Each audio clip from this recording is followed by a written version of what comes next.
গল্পের শুরু হয় 19 শতকের একটি ভিয়েতনামিজ গ্রাম দিয়ে। সেখানে গ্রামবাসীরা এক পুকুর থেকে একটি লাশ উদ্ধার করে, যার মাথা কাটা ছিল, অথবা বলা যায় কেউ যেন মাথা খেয়ে ফেলেছে। এতে গ্রামবাসীরা ভীষণ আতঙ্কিত হয়ে পড়ে। এরপর লাশটিকে সবার সামনে আনা হয়। হঠাৎ করে লাশটির পেটের ভেতরে কিছু একটা যেন নড়াচড়া করতে শুরু করে। তখন গ্রামবাসীরা পেট চিরে দেখে ভেতর থেকে বেরিয়ে আসছে অসংখ্য পানির সাপ। এই দৃশ্য দেখে সবার বুক কেঁপে ওঠে।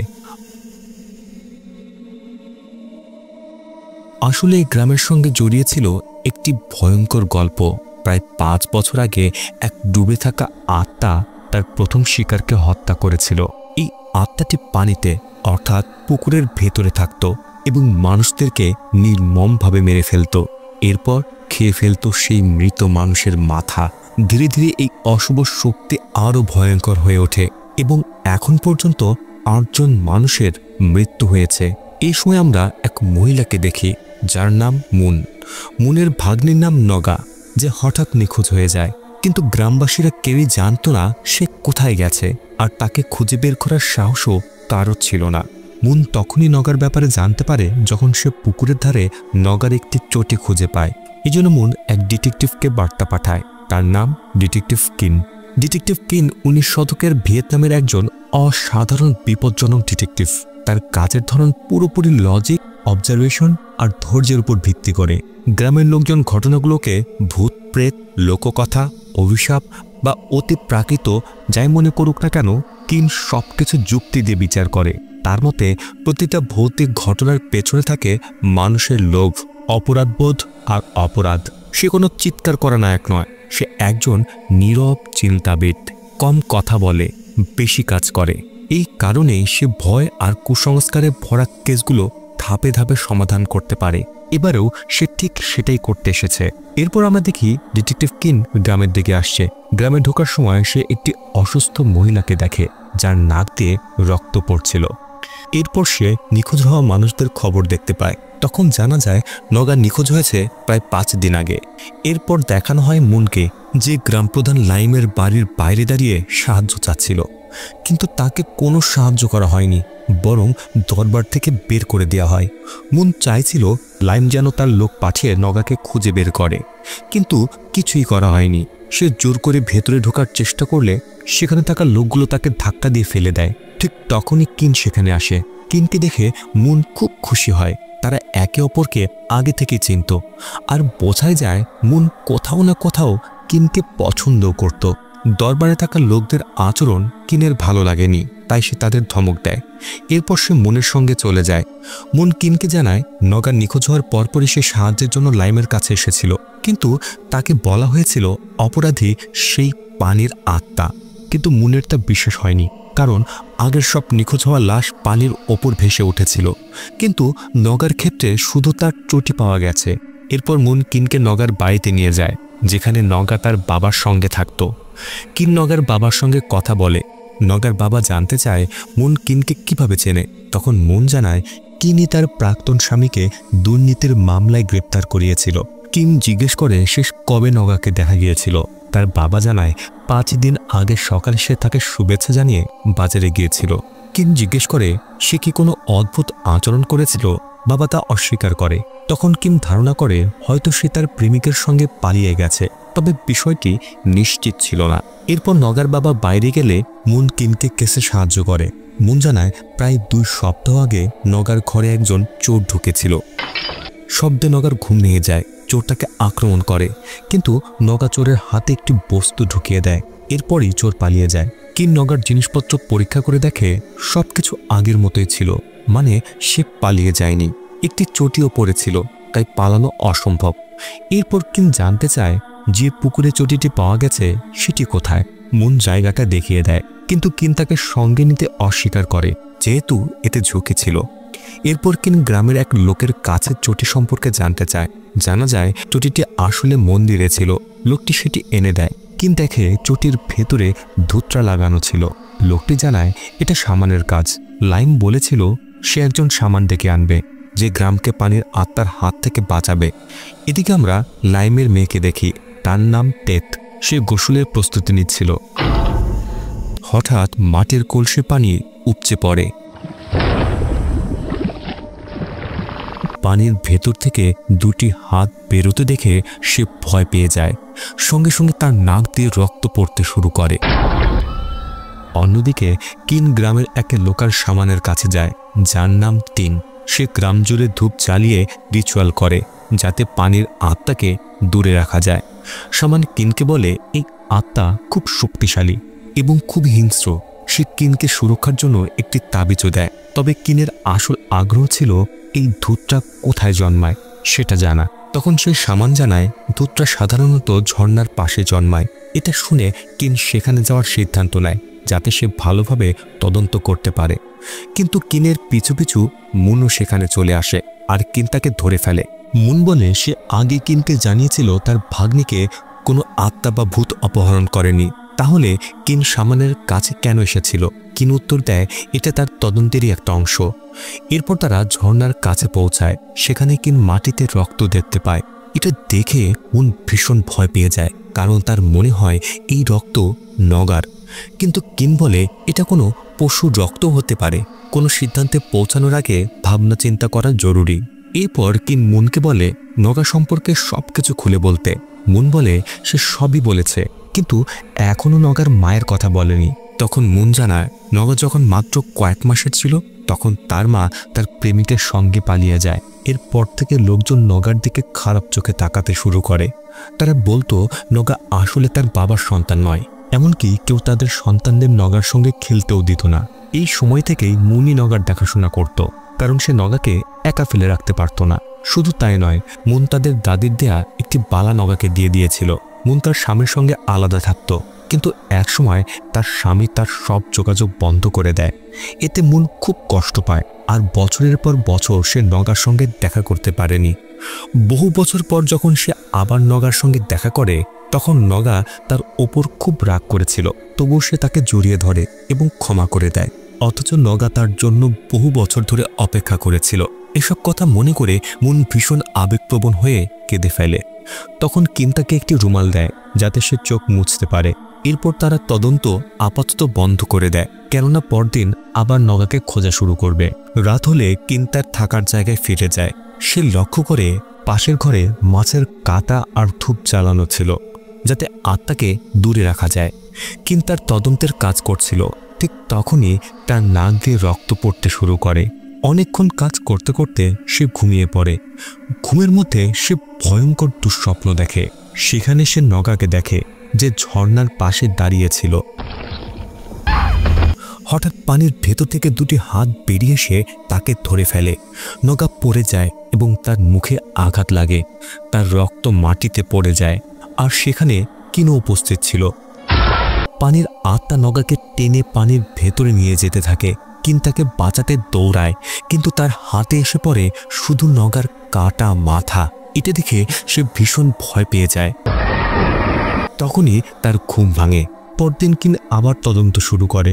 সে প্রথমে বাজারে যায়। সেখানে নগার একটি কাপড়ের দোকান ছিল। কিন এক মহিলার সঙ্গে কথা বলে, যার দোকান নগার দোকানের পাশেই ছিল।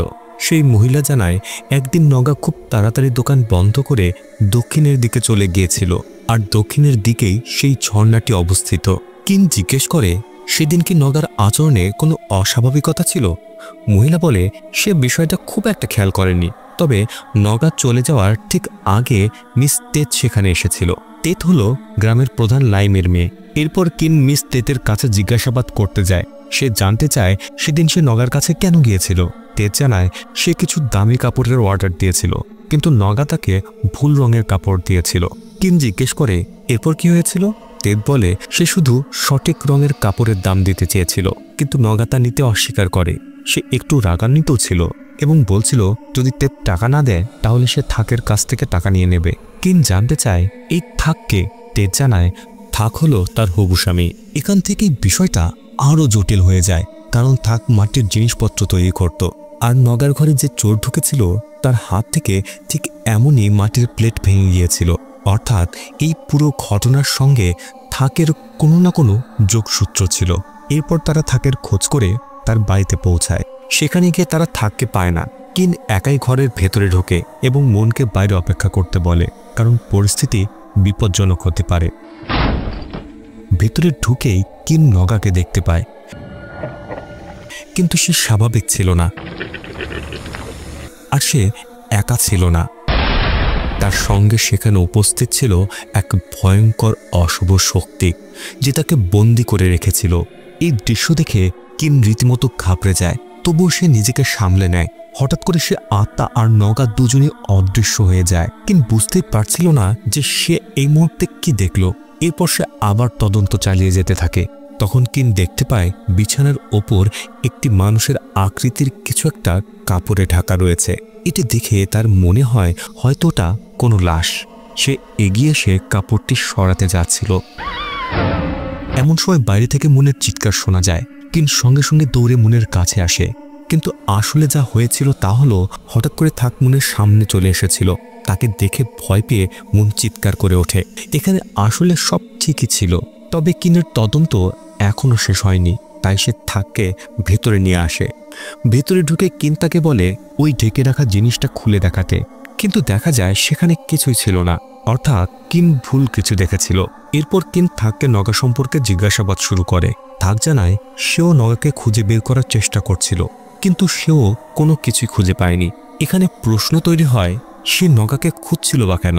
এরপর থাক আসল সত্যটা বলে। কিছুদিন আগে সে নগাকে দেখেছিল, আর প্রথম দেখাতেই সে নগাকে পছন্দ করে ফেলে। থাক মাটির বাসনের ভাঙার টুকরো দিয়ে একটি পাথরের উপর নগার প্রতিকৃতি তৈরি করেছিল। সেটি দেখে নগা খুব খুশি হয়। ধীরে ধীরে তাদের মধ্যে কথা বাড়ে এবং একসময় তারা একে অপরকে ভালোবাসতে শুরু করে। নগা খুব খুশি ছিল, কারণ অনেকদিন পর তার জীবনের সুখ ফিরে এসেছিল।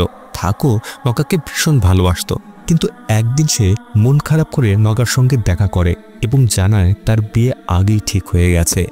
এটা শুনে নগার হৃদয় ভেঙে যায়, কিন্তু আসল সত্য হলো থাক নিজেও জানতো না যে তার বিয়ে ঠিক হয়ে আছে, কারণ এই বিয়ে তার ছোটবেলাতেই ঠিক করে রাখা হয়েছিল। আর সেই বিয়ে ঠিক হয়েছিল গ্রামের প্রধান লাইমের মেয়ে টেটের সঙ্গে। তবুও থাক নগাকে বলে ভালোবাসার মানে সে নগার কাছ থেকে শিখেছে, আর সে তাকে ছাড়তে চায় না। সে শুধু নগাকেই বিয়ে করতে চায়। তাই যখন তার বিয়ে ঠিক হচ্ছিল তখন থাক অনুরোধ করেছিল নগাকে কি সে দ্বিতীয় স্ত্রী হিসেবে রাখতে পারে, কিন্তু সবাই এতে রাজি হয়নি, কারণ লোকজন আগেই নগাকে দুর্ভাগ্যের প্রতীক বলে মনে করত। এমনকি অনেকে তাকে নিচু চোখে দেখত। এই কারণে গ্রাম প্রধান লাইম পরিষ্কারভাবে না করে দেয়। তখন থাক বলে যদি এমন হয় তাহলে তাকে এই বিয়েটা ভাঙতে হবে। এতে লাইম আর তেদ ভীষণ রেগে যায়। তারা থাককে প্রশ্ন করে তার এত বড় সাহস কিভাবে হলো এসব কথা বলার। তখন থাক জানায় সে তাদের কোনো দাস নয়। এই কথা বলে সে সেখান থেকে চলে যায়। এরপর কিন দুই পক্ষকে জিজ্ঞাসাবাদ করতে শুরু করে। কিনের মতে তেদ আর নগার মধ্যে যে ঝগড়া হয়েছিল সেটা শুধু ভুল কাপড় দেওয়ার কারণে নয়, বরং তার মূল কারণ ছিল থাক। এই কথাটা সে সরাসরি তেতের সামনে বলে দেয়। তেত তখন জানায় নগার গর্ভে থাকের সন্তানও ছিল। এমন অবস্থায় সে কিভাবে অন্য একজনকে বিয়ে করতে পারে? কিন্তু থাক বলে এ সম্পূর্ণ মিথ্যা। তার দাবি বিয়ের আগে তারা কখনোই শারীরিক সম্পর্কে জড়ায়নি। তারা দুজনই বিয়ে পর্যন্ত পবিত্র থাকতে চেয়েছিল। তাই তেতের কথার কোনো ভিত্তি নেই।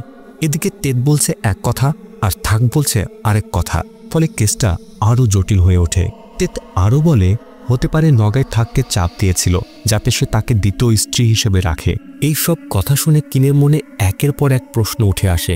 হতে পারে থাক সত্যিই নগাকে গর্ভবতী করেছিল, আবার এমনও হতে পারে প্রমাণ লুকানোর জন্য থাকি নগার বাড়িতে চোর পাঠিয়েছিল, কারণ থাকের তৈরি অনেক মাটির জিনিস নগার বাড়িতে উপহার হিসেবে ছিল। এগুলোই প্রমাণ করত যে নগা আর থাকের মধ্যে সম্পর্ক ছিল।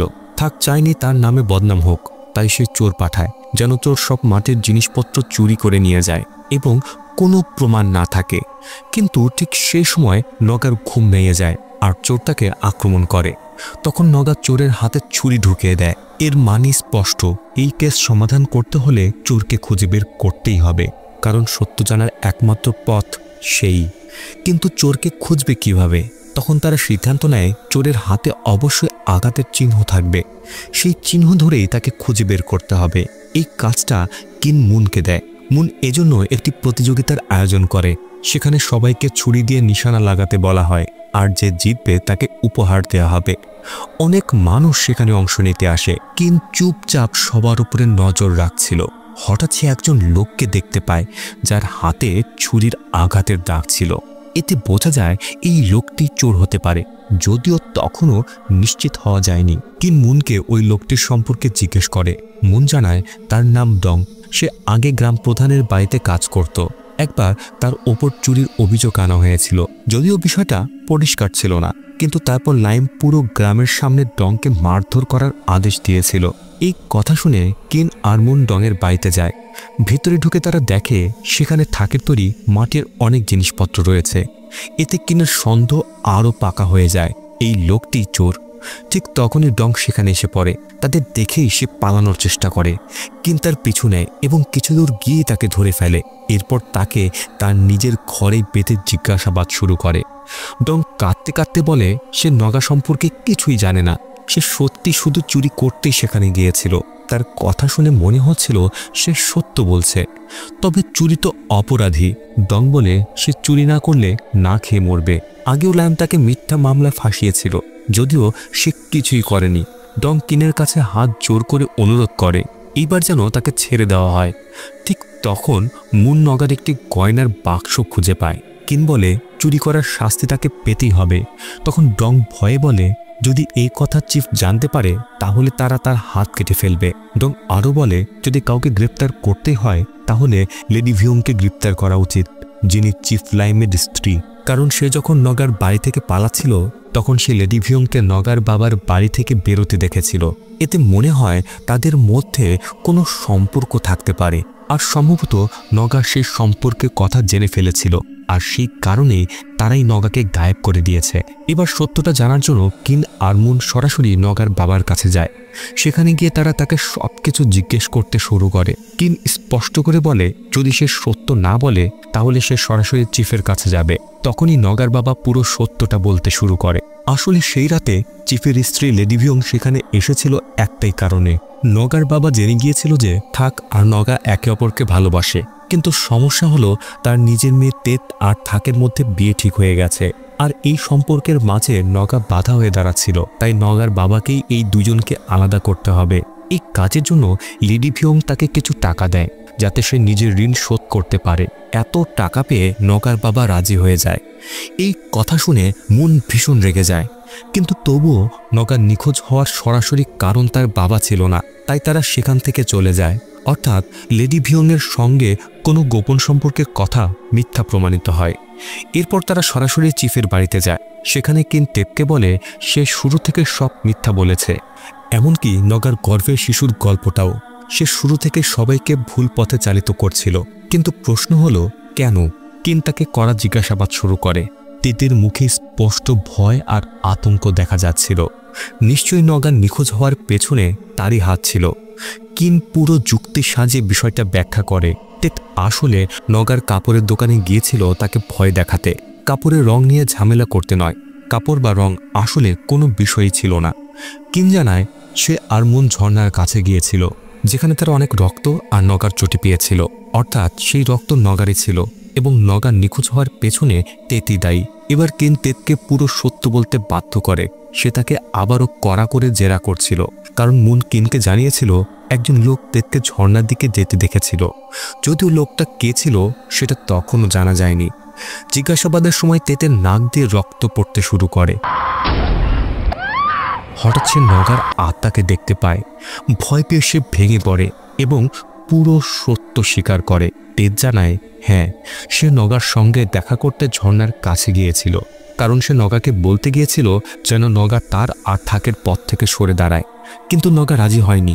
উল্টো নগা তেতকে অনুরোধ করে সে যেন থাকের দ্বিতীয় স্ত্রী বা উপপত্নী হয়ে যায়। এই কথায় তেত প্রচণ্ড রেগে যায়, কারণ সে তো গ্রামের প্রধানের মেয়ে। এরপর তাদের মধ্যে ঝগড়া শুরু হয়। ঝগড়ার সময় নগা তেতকে ধাক্কা দেয়, ফলে তেত নিচে পড়ে যায়। এতে তেত আরও ক্ষিপ্ত হয়ে ওঠে এবং সে একটি পাথর দিয়ে নগার মাথায় আঘাত করে। নগার মাথা থেকে প্রচণ্ড রক্ত বের হতে থাকে। এতে নিশ্চিত হয় ঝর্ণার পাশে যে রক্ত পাওয়া গিয়েছিল সেটা নগারই ছিল এবং সেই সময় সেখানে তেত ছাড়া আর কেউ ছিল না। কিন্তু তেতকে জিজ্ঞেস করে সে নগার লাশ কোথায় ফেলেছে। তেত জানায় সে খুব ভয় পেয়ে গিয়েছিল, তাই নগাকে সেখানেই ফেলে রেখে পালিয়ে যায়।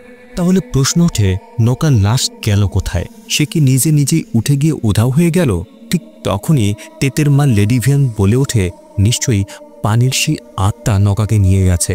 কিন্তু এই ব্যাখ্যা কিনের কাছে কোনোভাবেই যুক্তিযুক্ত মনে হয় না। তবে আপাতত তেত অভিযুক্ত হিসেবে ধরা পড়ে এবং তাকে শাস্তির জন্য সেলে নিয়ে যাওয়ার নির্দেশ দেওয়া হয়। এই খবর বাইরে থাকা থাকের কাছেও পৌঁছায়। সে রাগে তেতকে নানা কথা বলতে থাকে। এতে চিফ ক্ষিপ্ত হয়ে ওঠে এবং থাককে মারধর করার আদেশ দেয়। এই সব কিছু দেখে মুন ভীষণ ভেঙে পড়ে, কারণ এসবের মধ্যেও নগা এখনও নিখোঁজ। সেখান থেকে বের হওয়ার সময় কিন মুনকে জিজ্ঞেস করে যে লোকটি তেতকে ঝর্ণার দিকে যেতে দেখেছিল সে কি সত্যিই ছিল নাকি এই কথাটাও মিথ্যা। মুন বলে, এতে কি আসে যায়, তেত তো সব স্বীকার করেই নিয়েছে। কিন বলে, এই কথার গুরুত্ব আছে। যদি কোর্টে সাক্ষীর কথা ওঠে আর সাক্ষী না পাওয়া যায় তাহলে তেত আবার মুক্ত হয়ে যেতে পারে। মুন বলে, ওসব তার কাছে কোনো ব্যাপার না, সে শুধু নগাকে খুঁজে পেতে চায়। কিন বলে, তাহলে তো এই কেস এখনো সমাধানই হয়নি। মুন রেগে বলে, কিনের কাছে নগা হয়তো শুধু একটি কেস, কিন্তু তার কাছে নগা তার নিজের মেয়ের মতো। সে হয়তো এখনো বেঁচে আছে আর তাই তাকে খুঁজে বের করতেই হবে। এসব নিয়মকানুন তার কাছে কোনো গুরুত্ব রাখে না। এই কথা বলে মুন সেখান থেকে চলে যায়। রাতে কিন ফ্রেশ হচ্ছিল, ঠিক তখনই দরজায় কড়া নাড়ে কেউ। দরজা খুলে দেখে মুন দাঁড়িয়ে আছে। সে সকালে খারাপ ব্যবহার করার জন্য ক্ষমা চাইতে এসেছে। সঙ্গে করে সে খাবার এনেছে। মুন জিজ্ঞেস করে, কিন কি কারোর জন্য অপেক্ষা করছে? কিন বলে, হ্যাঁ, সে তার ডেপুটির জন্য অপেক্ষা করছে, যে কোর্ট থেকে কিছু গুরুত্বপূর্ণ কাগজ নিয়ে আসবে। এরপর কিন বলে তার একটু কাজ আছে, তাই মুন চলে যায়। খাবার খেতে খেতে কিন লক্ষ্য করে তার পানির পাত্র থেকে অনেক পানি পড়ে গেছে। সেই পানি গড়িয়ে গিয়ে নগার শরীরের কাছে পৌঁছায়। দেখতে পায় নগার দেহ তখনও জীবিত ছিল। আরও এগিয়ে গিয়ে কিন দেখে নগার মাথা নেই। সেখানে দাঁড়িয়ে আছে সেই পানির আত্মা, যে নগার মাথা চিবিয়ে চিবিয়ে খাচ্ছিল। এই দৃশ্য দেখে কিন হতভম্ব হয়ে যায়। হঠাৎ সে আত্মা কিনের উপর হামলা করে এবং তাকে টেনে নিয়ে যেতে শুরু করে। ঠিক সে সময় কিনের ডেপুটি সেখানে পৌঁছে যায়, কিন্তু ডেপুটি কিছুই দেখতে পায় না। শুধু দেখতে পায় কিন চিৎকার করছে। কিন ডেপুটিকে বলে সে ওই আত্মাকে দেখেছে, যার গল্প পুরো গ্রামে প্রচলিত। ডেপুটি তখন কিছু পুরনো ক্রিমিনাল কেসের ফাইল নিয়ে আসে। তার মধ্যে ছিল মাথা হারানো সংক্রান্ত কিছু ফাইল। আরেকটি ফাইল ছিল প্রায় 30 বছর আগের, যেখানে 14 জন মানুষের মাথা কেটে নেওয়া হয়েছিল। এই 14 জন একই পরিবারের সদস্য ছিল। তাদের রাষ্ট্রদ্রোহী বলা হয়েছিল, কারণ তারা মানুষকে সরকারের বিরুদ্ধে উস্কানি দিচ্ছিল। তখনকার মানুষ খুব গরিব ও হতাশ ছিল। এই পরিবার সেই পরিস্থিতির সুযোগ নিয়ে জনগণকে সরকারের বিরুদ্ধে দাঁড় করিয়েছিল। সরকার এটা সহ্য করেনি, তাই ওই 14 জনের মাথা কেটে দেওয়া হয়েছিল। হতে পারে সরকার তাদের উপরে অত্যাচার করছিল, আর সেই কারণেই তারা প্রতিবাদ করেছিল। কিন্তু শেষ পর্যন্ত যে প্রতিবাদ শুরু করে তাকেই আগে বলি হতে হয়। এখন কিনের মনে পড়ে বর্তমান সময়ে যারা একে একে মারা যাচ্ছে তাদের মৃত্যু আসলে 30 বছর আগের সেই ঘটনার সঙ্গেই জড়িয়ে আছে। কেননা সেই সময়ের মতোই এখনও মানুষের মাথা কেটে ফেলা হচ্ছিল, আর আজও ঠিক একই ঘটনা ঘটছে। এতে অবশ্যই ওই মৃত আত্মাদের হাত থাকতে পারে, অথবা কোনো অদ্ভুত অস্বাভাবিক শক্তিও থাকতে পারে, যা মানুষের মধ্যে ভয় ছড়িয়ে দিচ্ছে। আবার এমনও হতে পারে আত্মার নাম ব্যবহার করে কেউ ইচ্ছাকৃতভাবে এসব করছে, যেন মানুষের মনে আতঙ্ক তৈরি হয়। এই বিষয়টি পরিষ্কার করার জন্য কিন পরদিন শামানের কাছে যায়। সে জিজ্ঞেস করে 30 বছর আগে যাদের মাথা কেটে ফেলা হয়েছিল আজকের ঘটনাগুলোর সঙ্গে কি তার কোনো সম্পর্ক আছে। শামান বলে, এটি খুব পুরনো একটি গল্প এবং এর অনেক তথ্যই হারিয়ে গেছে। সে কিনকে বলে তার উচিত এই গ্রাম ছেড়ে চলে যাওয়া, কিন্তু কিন তা মানতে রাজি হয় না। সে বলে যাই হোক না কেন সে গ্রাম ছাড়বে না, কারণ তার কেস এখনো সমাধান হয়নি। এদিকে আমরা লেডি ওয়াংকে দেখি, যিনি কাঁদতে কাঁদতে সবার কাছে ভিক্ষা চাইছেন যেন কোনোভাবে তার মেয়েকে বাঁচানো হয়, কিন্তু কেউই রাজি হয় না। এরপর একটি মেয়েকে দেখা যায় যার নাম মুই। মুই আসলে ওয়াংয়ের কাজের মেয়ে। সে লেডি ওয়াংকে জানায় নগা এখনো বেঁচে আছে। এখানেই উন্মোচন হয় এক ভয়ঙ্কর টুইস্ট। আসলে নগা অচেতন হয়ে পড়ার পর তার দেহ সেখান থেকে সরিয়ে নেওয়া হয়েছিল। এখন জানা যায় সে বেঁচে আছে, কিন্তু সে কোথায় আছে তা শুধু মুই জানে। ওয়াং শুধু এতটুকু জানতো যে নগা কারো কাছে আছে, কিন্তু ঠিক কার কাছে তা সে জানতো না। ওয়াং মুইকে বলে যেভাবেই হোক তার মেয়ে তেতের ওপর থেকে অভিযোগ সরাতে হবে। তখন মুই বলে যার কাছে নগা আছে সে ওই মেয়েটির গলা কেটে লাশ পুকুরে ফেলে দেবে, যাতে সবাই ভাবে পানির আত্মায় কাজ করেছে, তাহলে তেতের ওপর থেকে সব অভিযোগ উঠে যাবে। এই পরিকল্পনা ওয়াংয়ের খুব পছন্দ হয়, কিন্তু যে ব্যক্তি এই কাজ করবে সে অনেক টাকা চায়। তখন ওয়াং অর্ধেক টাকা আগে দেয় আর বাকি অর্ধেক কাজ শেষ হলে দেওয়ার কথা বলে। এই টাকা নিয়ে মুই সেই লোকটির কাছে যায়। মুই যে লোকের কাছে এসেছিল সে আর কেউ নয়, সে ছিল ডং। মুই তাকে টাকা দেয় আর তারা দুজন একটি গুহার কাছে যায়। সেখানে জানা যায় মুই আসলে ডংয়ের খুব ভালো বন্ধু। তারা গুহার ভেতরে যায় আর সেখানে নগা ছিল এবং সে বেঁচে ছিল। এখন এইসব কিভাবে ঘটল তা বুঝতে আমাদের 1 সপ্তাহ পেছনে যেতে হবে। 1 সপ্তাহ আগে তেত নগার কাছে গিয়েছিল এবং তাকে ঝর্ণার কাছে দেখা করতে বলেছিল। তার সঙ্গে ছিল মুই, যার সাহায্য সে নিয়েছিল। কিন্তু মুই আসলে লেডি ওয়াংয়ের নয়, ডংয়ের পক্ষেই ছিল। যখন তেত ও নগার দেখা হয় তখন তাদের মধ্যে ঝগড়া হয়। ঝগড়ার সময় তেত নগার মাথায় আঘাত করে আর তারপর সেখান থেকে পালিয়ে যায়। এই সব কিছু মুই দেখে ফেলে। মুই এরপর ডংয়ের কাছে গিয়ে সব বলে দেয়। আর আগে থেকে আমরা জানি ডংয়ের মনে চিফের প্রতি কতটা ঘৃণা জমেছিল। সে এই সুযোগটাই কাজে লাগাতে চায়। ডং নগাকে সরিয়ে নিয়ে যায়, যেন সরাসরি সন্দেহ গিয়ে পড়ে চিফের মেয়ে তেতের ওপর। কিছুক্ষণ পরে তেত তার মাকে নিয়ে সেখানে ফিরে আসে, কিন্তু তখন আর কোনো দেহই সেখানে ছিল না। তারা জানতো না যে ডং নগাকে নিয়ে গেছে। ডং নগাকে নিয়ে গিয়েছিল মূলত চিফের স্ত্রী ওয়ানকে ব্ল্যাকমেল করার জন্য। সে মুয়ের মাধ্যমে বার্তা পাঠায় নগা তার কাছে আছে এবং সে জীবিত। সবকিছু সামলাতে সে অনেক টাকা চায়। উপায় না পেয়ে ওয়াং তার কথায় রাজি হয়ে যায়। এরপর ডংই পানির স্রোতের মাধ্যমে নগার চটি ভাসিয়ে দেয়, যেন গ্রামের লোকেরা ভাবে পানির আত্মা তাকে নিয়ে গেছে।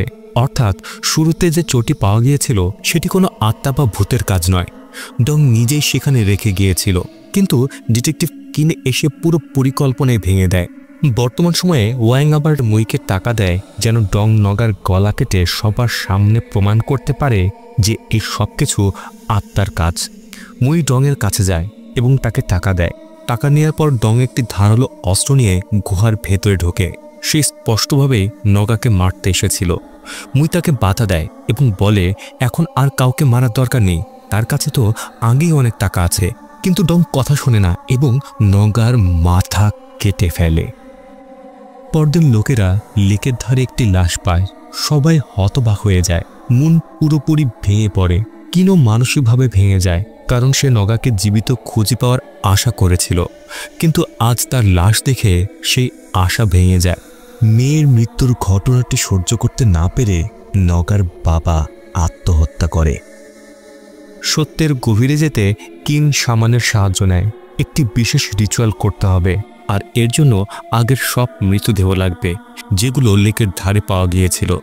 কিন মৃতদেহগুলো ভালো করে পরীক্ষা করে এবং কিছু অদ্ভুত ব্যাপার লক্ষ্য করে। এরপর সে সরাসরি মুনের কাছে যায়। মুন তখনও নগার লাশের পাশে বসেছিল।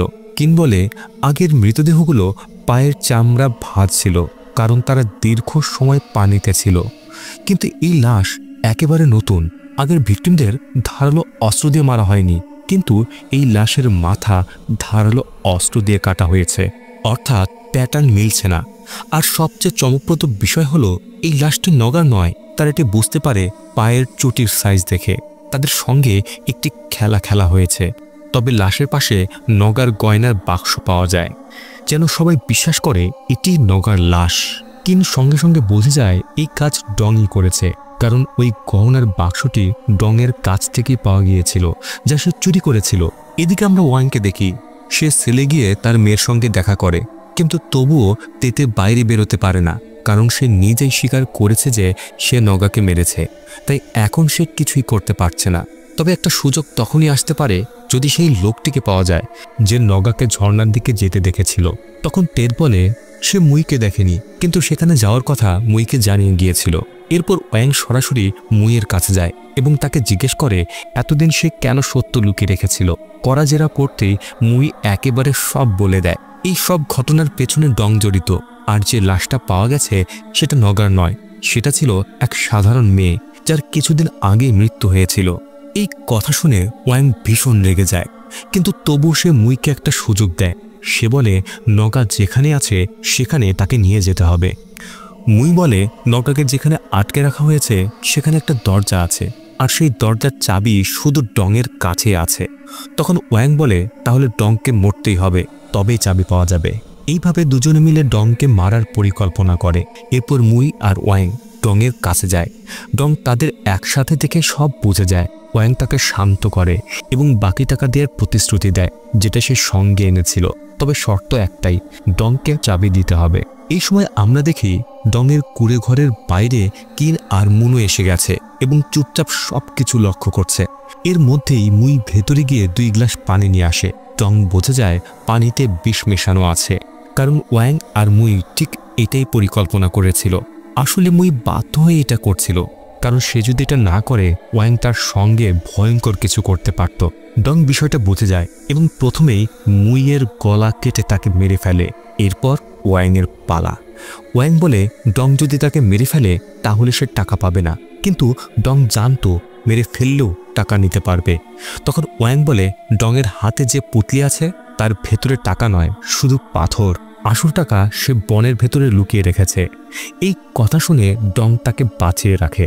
এরপর ডং দরজার তালা খুলে দেয়। তালা খুলতেই ওয়াং নগাকে দেখে, সে বেঁচে আছে। মুন তাকে বাঁচাতে এগোতে চাইলে কিন তাকে থামিয়ে দেয়। এখন টাকা নেওয়ার পালা আসে। ওয়াং আর ডং বনের দিকে যায় এবং জোর করে নগাকেও সঙ্গে নিয়ে যায়। ওয়াংয়ের মনে তখনও ডং আর নগা দুজনকেই মারার পরিকল্পনা ছিল। তার হাতে একটি ধারালো ছুরিও ছিল, কিন্তু ডং খুব চালাক ছিল। সে ওয়াংকে সামনে হাঁটতে বলে। অবশেষে তারা সেই জায়গায় পৌঁছে যায় যেখানে টাকা লুকানো ছিল। ওয়াং টাকা বের করে ডংকে দিতে শুরু করে। ঠিক সেই সময় নগা নিজেকে ছাড়িয়ে নিয়ে দৌড় দেয়। তখনই কিন সেখানে এসে পড়ে। ডং আর কিনের মধ্যে ভয়ঙ্কর লড়াই শুরু হয়। অন্যদিকে ওয়াং নগার পেছনে ছুটে যায় তাকে মারার জন্য। ডং আর কিনের মধ্যে তীব্র তলোয়ার যুদ্ধ চলতে থাকে। এ সময় কিন আবার সেই আত্মা দেখতে পায়, আর এই বিভ্রমের সুযোগে ডং তার উপর আঘাত করতে থাকে। অন্যদিকে মুন নগার সঙ্গে দেখা করে এবং তাকে সামলে নেয়। ঠিক তখনই ওয়াং এসে মুনের সঙ্গে লড়াই শুরু করে। এই লড়াইয়ে মুন ওয়াংয়ের সাথে পেরে উঠছিল না। ওয়াং মুনকে মারতে যাচ্ছিল, ঠিক তখন নগা এসে তাকে ধাক্কা দেয়। এরপর নগা আর মুন মিলে ওয়াংকে বেঁধে ফেলে। অন্যদিকে কিন তখনও মারাত্মকভাবে আহত হয়ে পড়েছিল। তার আর লড়াই করার শক্তি ছিল না। তবে সে আশেপাশে খুব ধারালো গাছের ডাল দেখতে পায়। সে ডংকে সজোরে সেই ডালের দিকে ঠেলে দেয়। ডালগুলো ডংয়ের শরীরে ঢুকে যায় এবং সেখানেই তার মৃত্যু হয়। কিন খুব আহত অবস্থায় পড়ে থাকে। তখন মুন এসে তাকে ধরে। এরপর দৃশ্য বদলে যায়। নগা পুরোপুরি সুস্থ ছিল আর কিন গ্রাম ছেড়ে চলে যাচ্ছিল। মুন এসে তাকে খাবার আর কিছু জিনিস দেয় নগার পক্ষ থেকে। কিন সেগুলো নিলেও তার মাথায় এখনও পানির সেই আত্মার কথা ঘুরছিল, কারণ সেই রহস্য এখনও পুরোপুরি সমাধান হয়নি। ঠিক তখনই তার মাথায় একটা বিষয় আসে। যখন সে সামানের কাছে গিয়েছিল তখন থেকেই সে আত্মা দেখতে পাচ্ছিল। সামান তাকে কিছু জিনিসপত্র দিয়েছিল যেগুলো নাকি আত্মা থেকে দূরে রাখবে। এতে কিনের সন্দেহ হয়। সে এক বিশেষজ্ঞের কাছে যায়। বিশেষজ্ঞ ধূপ পরীক্ষা করে জানায় এই ধূপে একটি বিষাক্ত উপাদান রয়েছে। এটা শ্বাসের মাধ্যমে শরীরে গেলে মানুষের নাক দিয়ে রক্ত পড়ে এবং হ্যালুসিনেশন হয়। অর্থাৎ সেই সামান ইচ্ছাকৃতভাবেই এই সব কিছু করছিল। আপনাদের হয়তো মনে আছে, পুরো গ্রামেই এই ধূপ চালানো হতো, তাই প্রত্যেকেরই হ্যালুসিনেশন হতো, এমনকি নাক দিয়ে রক্তও পড়ত। এই সত্য প্রকাশ হতেই কিছু সৈনিক সামানকে ধরতে যায়, কিন্তু সে বিষাক্ত তীর দিয়ে গার্ডদের অজ্ঞান করে দেয়। এই সময় কিন তার ডেপুটিকে নিয়ে সেখানে পৌঁছায়। ঠিক তখন গ্রামে আরেকটি লাশ পাওয়া যায় যার মাথা নেই। কিন সেই কাটা মাথাটিও খুঁজে পায়। এই লাশটি আর কারো নয়, এটি চিফ লাইমের ছিল। আর এখানেই প্রকাশ পায় এই গল্পের আসল সত্য। আসলে 30 বছর আগে যাদের গলা কাটা হয়েছিল ওই 14 জনই ছিল একই পরিবারের, কিন্তু এই পরিবারের 14 জন নয়, মোট 15 জন সদস্য ছিল। তাদের মধ্যে একটি শিশু বেঁচে যায়, যে লুকিয়ে থেকে নিজের পুরো পরিবারকে নির্মমভাবে মরতে দেখেছিল। এই পরিবারটি মূলত ছিল বিপ্লবী, যারা সরকারের বিরুদ্ধে আওয়াজ তুলেছিল, কিন্তু সরকার এটা পছন্দ করেনি এবং তাই পুরো পরিবারটিকে হত্যা করানো হয়। আর যে শিশুটি বেঁচে গিয়েছিল সে আর কেউ নয়, সামান নিজেই। আর সেই গ্রামের মানুষের মাথা কেটে হত্যা করছিল যারা এই ঘটনার সঙ্গে কোনো না কোনোভাবে জড়িত ছিল। সে এসব করছিল প্রতিশোধ নেওয়ার জন্য। কিন আরও জানতে পারে সামানের পরিবার আসলে নির্দোষ ছিল। চিফ লাইম তাদের ফাঁসিয়েছিল, আর সেই কারণেই সামানের পুরো পরিবারকে হত্যা করা হয়েছিল। এখন বড় হয়ে সামান একে একে সবার কাছ থেকে প্রতিশোধ নিচ্ছিল। সামান গ্রামের সর্বত্র ধূপ জ্বালাতো যাতে মানুষ হ্যালুসিনেশনে ভোগে এবং ভাবে যে এই হত্যাকাণ্ডগুলো পানির আত্মা করছে, কিন্তু বাস্তবে এসব খুন করছিল সামান নিজেই। আপনাদের হয়তো মনে আছে সামান একসময় কিনকে গ্রাম ছেড়ে চলে যেতে বলেছিল, কারণ সে বুঝে গিয়েছিল কিন একজন খুব দক্ষ ডিটেকটিভ এবং সে থাকলে তার পরিকল্পনা ধরা পড়ে যাবে। এরপর কিন আর ডেপুটি ভাবতে থাকে শেষ পর্যন্ত সামান কোথায় পালিয়েছে। ঠিক তখনই কিন একটি তুলোর টুকরো খুঁজে পায় যা কাপড় ঝোলানোর খুঁটিতে আটকে ছিল। বোঝাই যাচ্ছিল তাড়াহুড়ো করে পালানোর সময় সামান তার জ্যাকেট টেনে নিয়েছিল, আর এই কারণেই তুলো সেখানে আটকে যায়। এই তুলো ছিল শীতের জ্যাকেটের, কিন্তু সেখানে কোনো জ্যাকেট পাওয়া যায়নি, যার অর্থ হলো সামান নিশ্চয়ই কোনো ঠান্ডা জায়গার দিকে পালিয়েছে। এরপর কিন আর ডেপুটি তাকে খুঁজতে বেরিয়ে পড়ে। এখান থেকে শুরু হয় ডিটেকটিভ কিনের আরেকটি নতুন যাত্রা।